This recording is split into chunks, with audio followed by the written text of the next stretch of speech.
Existem dois pilares fundamentais no que a gente está falando aqui hoje, sobre toda a palavra. Que tipo de palavra você ouviu e que tipo de palavra você tem declarado. Que tipo de palavra os céus disseram para você, que tipo de promessa você carrega. Mas tão importante quanto isso é que tipo de palavra sai da sua boca, que tipo de palavra você tem comunicado. Irmão, guarda isso. Se a gente não consegue mudar as palavras que saem da nossa boca, como a gente acredita que a gente vai conseguir mudar a nossa história? O primeiro passo básico para uma jornada de fé saudável é a gente declarar não o que a gente está vendo, porque o que a gente está vendo é óbvio. A gente precisa começar a declarar o que a gente quer ver. Isso é fé. A fé não é dizer as coisas vão mal. A fé é dizer em nome de Jesus vai ficar tudo bem. A fé não é dizer eu não tenho nada. A fé é dizer eu creio que o Senhor vai enviar provisão ainda hoje. A fé não é dizer os gigantes são grandes. A fé é dizer o meu Deus é maior do que todos eles. A fé, irmão, é comunicar aquilo que você quer viver, não aquilo que você está vivendo. Quer um respaldo bíblico para isso? A vida de Jesus. Jesus falou com o vento, Jesus falou com o mar, Jesus falou com plantas, Jesus falou com mortos. Para o mar ele disse acalma-te, para o vento ele disse aquieta-te, para as plantas ele disse que nunca mais haja fruto de ti, para o morto ele disse Lázaro vem para fora. E sabe o que a história nos ensina? O mar ouviu Jesus, os ventos ouviram Jesus, as plantas ouviram Jesus. Alguém comigo aqui? Os mortos ouviram Jesus. Eu quero lembrar alguém aqui nessa noite, irmão, você precisa ouvir Jesus. Toda palavra que sai da boca de Deus gera uma nova realidade. Deus não perde tempo comunicando ideias. Deus abre a sua boca e algo sobrenatural acontece. Alguém aqui comigo nessa noite? Se o poder das palavras está diretamente ligado ao que eu ouço e ao que eu falo, a gente precisa aprender mais sobre um princípio que conecta ambos. Se chama oração.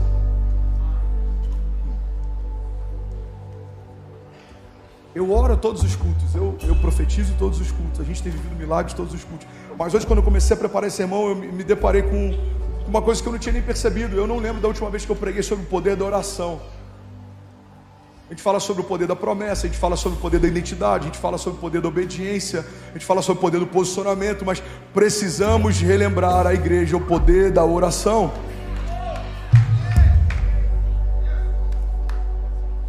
Uma vez um jovem perguntou a um sábio: mestre, o que é mais importante na oração? O que eu ouço ou o que eu falo? E o mestre respondeu com uma pergunta: o que é mais importante para um pássaro, a asa direita ou à esquerda? Se queremos romper em fé, precisamos ouvir os céus e precisamos dizer para a terra o que a gente ouviu. Precisamos ouvir de Deus a agenda dele, precisamos comunicar para a terra qual é a nossa agenda. Uma igreja que não ouve os céus não tem autoridade na terra. Homens que não ouvem os céus não têm autoridade em casa. Irmão, guarda isso. Precisamos ouvir palavras que o Senhor tem a nosso respeito e precisamos declarar elas. Quando eu subo aqui, eu declaro uma onda de avivamento que vai varrer a nação. Não é uma ideia da minha cabeça, mas é algo que eu ouvi de Deus no secreto. Então eu venho aqui comunicar o que eu ouvi sozinho. Essa dinâmica acontece, por exemplo, no Monte da Transfiguração. A Bíblia diz que os discípulos sobem com Jesus, foram escolhidos a dedo, e quando chegam lá, eles veem algo que nunca tinham visto, algo glorioso acontece. Alguém está comigo? Diga amém. E aí Pedro, a Bíblia diz que, tomando a palavra, Pedro ele era muito impulsivo, ele conseguia interromper Jesus na fala. Pedro, tomando a palavra, fala: mestre, deixa eu preparar tendas para que a gente fique aqui. A igreja olha para mim. Jesus fala: não, Pedro, você não entendeu. A gente tem que se isolar da multidão para ouvir algo dos céus. Mas depois que a gente ouve, a gente tem que voltar para a multidão para dizer o que ouviu. Era assim com Moisés, era assim com Abraão, era assim com Pedro, era assim com Jesus. Irmão, precisa ser assim com você. Tudo que Jesus vai fazer na sua vida em público vai ser gerada e declarada sobre você em secreto. Por isso que a Bíblia diz: fecha a porta do teu quarto e busca a Deus em secreto, Ele o recompensará. O que tem tanta gente confusa mesmo estando na igreja? Por que tem tanta gente inconstante mesmo estando na igreja? Por que tem tanta gente com uma fé superficial mesmo estando na igreja? Porque até a oração a gente tem terceirizado. Eu amo a oração do pastor André. Eu preciso de algo, eu peço para que a intercessão ore por mim. Eu preciso de cura, eu peço para que um profeta ore pelos meus filhos. Irmão, olha para mim. A oração não é uma dinâmica de liberação de poder dada para alguns. A oração é uma dinâmica de relacionamento confiada a Deus para todos. A Bíblia diz que foi confiada à igreja as chaves do reino dos céus. Aquilo que ligarmos na terra terá sido ligado nos céus. E aquilo que desligarmos na terra terá sido desligado nos céus. Alguém comigo aqui nessa noite, pelo amor de Deus. Isso é o que significa intercessão. Já falei 1000 vezes sobre isso, mas vai ser novo para alguém. O que é intercessão, pastor?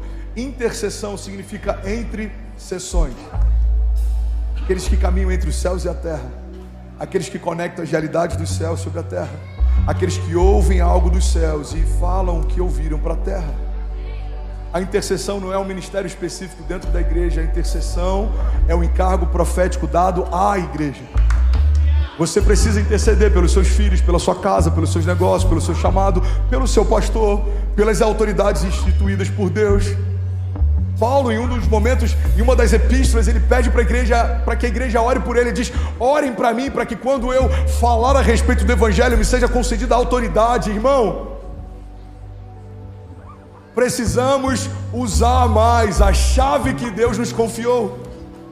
Existe poder na oração dos justos, existe poder na concordância da igreja, existe poder em toda palavra profética liberada pelo povo de Deus, existe poder em tudo que ligamos no nome dele e em tudo que desligamos também. Existe poder em toda palavra que sai da boca de Deus. E guarda isso, irmão, a palavra de Deus é tão poderosa na boca dele quanto é na minha. Parece contra-intuitivo isso. Eu sei que a primeira vez que eu vi isso explodiu a minha mente, mas é a mais pura verdade. A palavra de Deus é tão poderosa na boca dele quanto é na minha. Igreja, a gente precisa abrir a nossa boca e profetizar mais. Mas antes disso, a gente precisa fechar a nossa boca e ouvir mais. A gente não vai profetizar o que a gente acha, a gente vai profetizar o que a gente ouviu. A gente não vai declarar o que a gente pensa, a gente vai declarar o que Deus nos mostrou. É por isso que uma igreja que tem um secreto saudável tem autoridade na terra. Eu separei algumas frases que me impactaram. Uma delas é do Samuel Chadwick. Pensa num nome legal para você dar para o seu próximo filho. Ele diz assim: a maior preocupação do diabo é afastar os cristãos da oração. Ele não teme os estudos, nem o trabalho, nem a religião daqueles que não oram. Ele ri da nossa labuta, ele zomba da nossa sabedoria, mas ele treme quando nós oramos. Vou para Jesus, você pode fazer melhor que isso.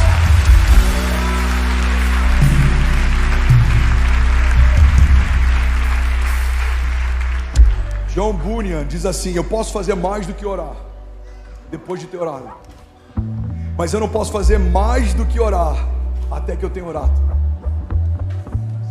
A oração é o pré-requisito básico antes de qualquer ação. O problema é que muitas vezes a gente coloca na nossa categoria de prioridade a oração como se fosse o último recurso. Quantas vezes a gente não disse assim para alguém: irmão, agora só me resta orar? Você já disse isso? Pastor, já tentei de tudo, cara, agora na boa, só oração. Oi? Pastor, já tentei, já falei com fulano, já falei com ciclano, já pedi ajuda, eu já botei na legenda do meu Instagram, eu já me expus nos stories. Deus está falando com alguém aqui. Pastor, ora por mim. A única coisa que eu tenho agora é... A oração não deve ser o nosso último recurso.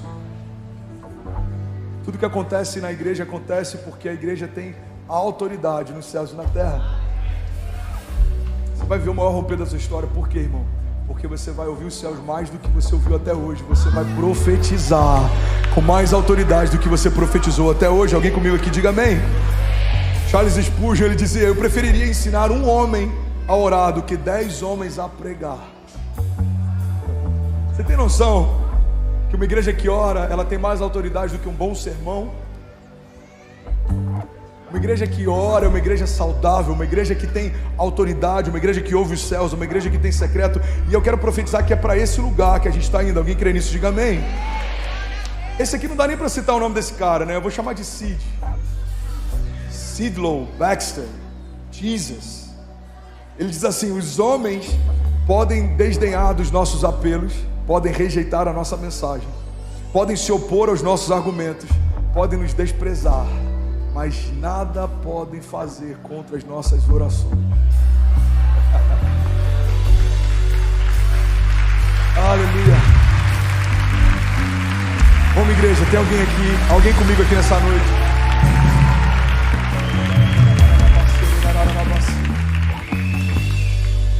A gente precisa desligar o modo automático. Olha para mim, a gente precisa desligar o modo automático. Ontem a pastora Raquel falou algo, só de lembrar me emociona. Falei, Deus, eu quero ser lembrado assim quando não estiver mais aqui. Ela falou, uma coisa que eu amo no meu pastor é que não tem um culto que eu olhe para ele e ele não esteja cultuando. Às vezes eu estou resolvendo algum problema e eu tenho que entrar no WhatsApp, eu estou resolvendo coisas, mas eu olho para ele, ou ele está rendido, ou ele está quebrantado, ou ele está orando em línguas, ou ele está focado. Só antes de eu subir aqui, umas 3 pessoas eu tive que... Não, agora não. Não, agora não. Não, agora não. Por quê? Porque existe algo mais precioso acontecendo do que qualquer informação que queiram me dar. Aí tem pessoas que olham às vezes os frutos do que a gente vive, tentam entender qual foi a estratégia que a gente usou. Irmão, não é estratégia, é temor. É o entendimento de que se o Senhor não fizer, eu não tenho como fazer. Se o Senhor não me der, eu não tenho nada para entregar. Se o Senhor não falar, nada vai acontecer, irmão. É por isso que a gente está aqui declarando desde o primeiro louvor até o último louvor desse culto: Senhor, a gente quer a Tua presença até que nada mais importe. Fala para quem está do seu lado, a gente precisa desligar o modo automático, irmão.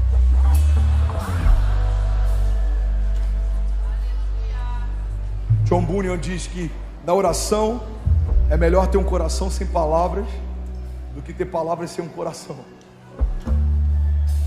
Pastor, como que eu vou orar? Não tem método. Só rasga teu coração. Você vai fechar os teus olhos e você vai ouvir o que Deus tem para te falar. E se você estiver angustiado, você vai derramar aos pés dele tudo que você quer falar. E ele vai começar a comunicar realidades ao teu espírito. A Bíblia fala, por exemplo, sobre oração em línguas. Paulo diz que a oração em línguas é infrutífera para a nossa mente, mas ela é poderosa no espírito. O Espírito de Deus testifica ao nosso espírito a respeito das coisas de Deus. Tem orações que são como gemidos inexprimíveis. A gente não entende o que está falando, mas o nosso espírito sabe o que ele está comunicando. Bom, a gente precisa ser menos sensorial, a gente precisa ter mais autoridade através de tempo no secreto. Alguém está comigo? Diga amém.